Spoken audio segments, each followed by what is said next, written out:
question, raise your hand, get a mic to you. Merry Christmas. Have a great holiday. Cal, could you just what did you think of the way you guys played, especially in that second half? We still have things we got to get better at. I thought we fought, we battled, but you can tell how young we are. When you have a scouting report that said when one catches it, he must bounce the ball. You watch the game and say, did they even know the kid could shoot?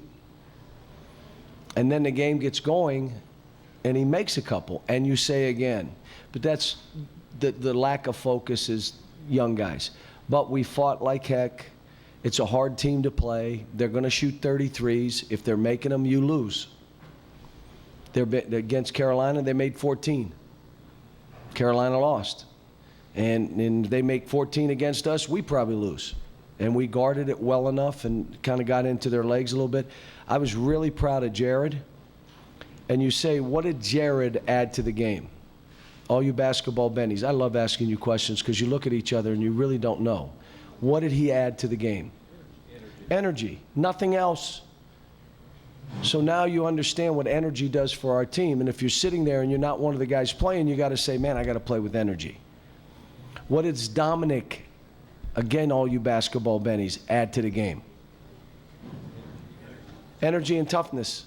I put him in for James, and he dives on the floor and gets that ball that basically ends the game. So we just, and Alex played okay today, but Alex the last 2 days has been our best player. He went after every ball. He outworked guys for rebounds. And then today, he got back into just putting his body on somebody and letting the ball go over his head, and I don't know why. So all I can tell you is we just got to stay on him and hope that what he's doing in practice carries over. He's playing with energy. He's playing and sustaining it, which he's never done. He's talking more. He's playing smarter. He's making easy plays. He could be a difference maker and needs to be a difference maker and should be a difference maker for this team. John, when you decided to go with Poulsen down the stretch in the first half, what kind of reaction did you get from Andrew on the bench? Was it positive or pouting? He had foul trouble. Yeah. He was fine. He had foul trouble. John, did it surprise you at all the way that Jared and Andrew and Dominique did respond for you and they got that many minutes today? No, they're doing it in practice. I mean, Dominique's exertion rate and heart rate is incredible to the point where I stop, like a kid, stop. Like he just keeps busting to the next level. And we get other guys that never understand you have a long way to go. What he does is he gets everything he can out of his body. It's incredible. Everything. How about the play late where my man went after the ball in the middle of the lane with two hands and looked down so he fumbled it, and Dominic got it and laid it in. He didn't run back on defense. He stuck his nose in there. The other guy was 6'7", 6'8", and you looked down and fumbled it. He grabbed it and laid it in. So it's great for our guys to see. I thought Julius was outstanding today again. But we get up 9, and he wants to bring it up the court and throw a scoop pass. Oh, my gosh. That is being a freshman. Andrew didn't play particularly well, but he's going to be fine. And my thing, I sat him next to me so I could talk him through what Jared was doing. Because he can do everything Jared can do to another level. But he's not. Do you see what he's doing? So, I'm just going to keep working with him because at the end of the day, I want Andrew to be the best point guard in the country. I don't want there to be any question. Right now, most games, he's not the best point guard on the court. We just got to get it changed. I mean, he has the talent, he has the ability, he has the mindset. I just got to keep working with him. Willie was terrific today. Thought Willie did good stuff. Cal, you sort of told us this. And let me just say, Aaron was, I don't know what this thing is. I don't think people who watch the game know which one's Aaron and which one's Andrew. I really don't. Because there are times when you're looking at our team, who would you say is our best player? So, yes. sort of took my question there. I was going to say, you tried to tell us that this summer, that all the talk that one of the twins was better than the other. You didn't understand it from seeing it, Aaron. Is some of that, you think, some of the pressure is off of him by playing off the ball? No, I think, he is, 12 minutes older, so he's more mature.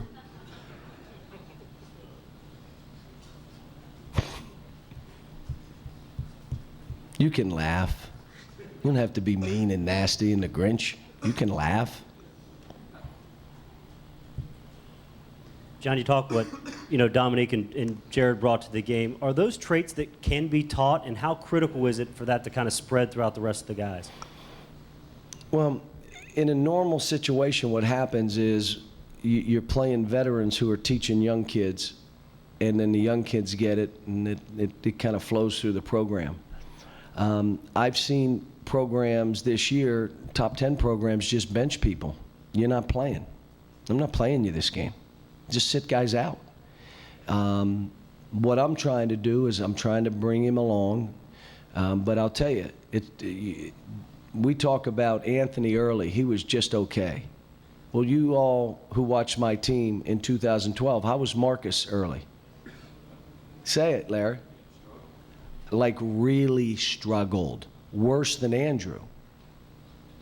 And he came around and he ended up being a national championship point guard. But it's going to take time. And the games we played early, probably not fair, and they weren't fair for Marcus. They really weren't. But John, when you came to this state, Kentucky hadn't won a championship since '98. Louisville hadn't won one since '86. Now the state's produced back-to-back national champs. It looks as though you've raised the level of play at both schools. no, I don't coach at that school. Rick Pitino won a national title here. He took Providence to a Final Four. I think he's qualified enough to do that. He's a Hall of Fame coach. What he was doing at Louisville inspired us and me here. We better work. We better get after this. The thing that's happened here, kids are leaving early. I was with Mike Krzyzewski last night at a game. It's just changed college basketball and how you coach and how you teach. It made it that much harder. So, no, I don't think so. But it's great for our state. I mean, you think about it, the two programs that, when do we play them? Glad I got a couple days off. John, having not played Marcus late as of late, and you played him today. I see you played 10 minutes. What was your thinking about when you got in there early? Only this game. I mean, now, Belmont had a big kid that if they put in, I was going to put in Dakari. But Dakari really didn't have anybody to guard there. So it wouldn't have been fair to put him in the game unless I played zone. Now, if I played zone, what would they have done? Yeah, they'd have shot 25 more threes. So, and let me say this too, and I've said it publicly, and Rick and I spoke, and I've known him for a number of years now. I can tell you, he's not a good coach. He is a great coach, could coach wherever he'd want to coach. To build a program, to take it from where it was to the next step, and then go in and beat North Carolina, NCAA tournament games and win, mold a team, getting kids to come together and play how they have to win. I just have the utmost respect for him, and he knows that, and I've told him that many times. But I knew this would be a hard game. I knew somebody said, well, the kid that was hurt is now healthy, and he was ready to play, and he played well. And their team is good. This is like Boise. You play Belmont and Boise, those two teams are going to win 25 games, both of them. John, have you ever had a Camp Cal session more important than the one you're about to undertake? Well, you all say that. Whatever happens in that game, I can remember we played Tennessee 1 versus 2, and there must have been 30,000 people outside the arena watching it on the big screen because they couldn't get tickets to get in the arena. It came down, and the game was so high-powered. I can't begin to tell you how fast and how aggressive. And We had a lead, they made a shot, we missed a shot, they made a shot late at the buzzer, we missed a shot, they won. From that point, my team went like that, and their team went like that. And I mean tanked. Why are you laughing? I'm not saying that about anybody. I'm just saying it was the truth. And so my point being, we have to get better. Andrew has to get better. He's got to have a better understanding of what we want and then do it. If he doesn't, I'm not communicating well enough. James Young has to play. He did not today. Julius, we're getting better at how we're playing him. Did you notice we changed a little bit of how we did transition? We're trying to do different things because we have to play different with this team. It's a big game because it's the next one, and they're in our state. It's a big game that way. But the reality of it is, if we win and don't get better and throw one at half court and it banks in, and then all of a sudden we start league and we start losing, it didn't do. We have to get better as a team. And the challenge, let me tell you the one thing with them, they play extremely hard, way harder than we've played, like way harder. And again, they're a Final Four national championship the year before. Those guys are back. They know how hard to play. They're not rattled late. All the things that this team's still learning about. 3 games we lose. At 3 minutes to go, it's a 1-point game. And we don't win any of them, and not only don't win any of them, almost lose double digits in each of them. Could have easily in each of them. 1-point game with 3 minutes to go. So we have a lot of learning to do, and that's the next one. Cal, outside of scoop passes and transition, what did you like about what Julius did today? No, Julius, he was a beast running. He got up and down the floor. We put him in different positions. I love that he made a jump shot. Like, we're trying to tell him, shoot the ball.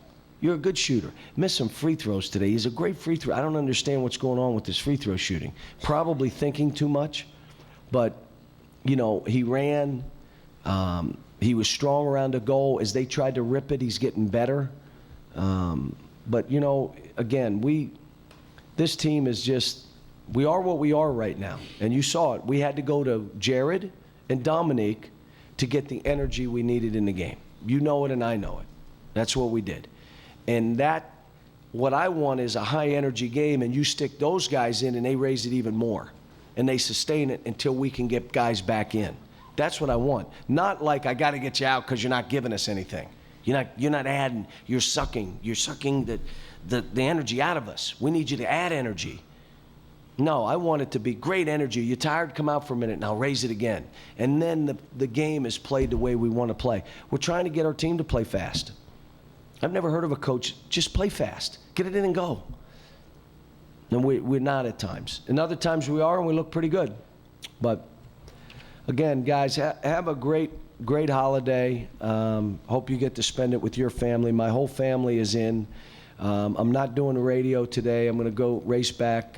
My son tore his ACL yesterday in a high school game, and I had to go to the hospital last night. Tough deal. I mean, he's worked so hard and done great stuff, and he's out 6 months, and so I'm dealing with that right now, my own son. And kind of similar to, I remember with sitting down with Nerlens and having him cry and then telling him why he was okay.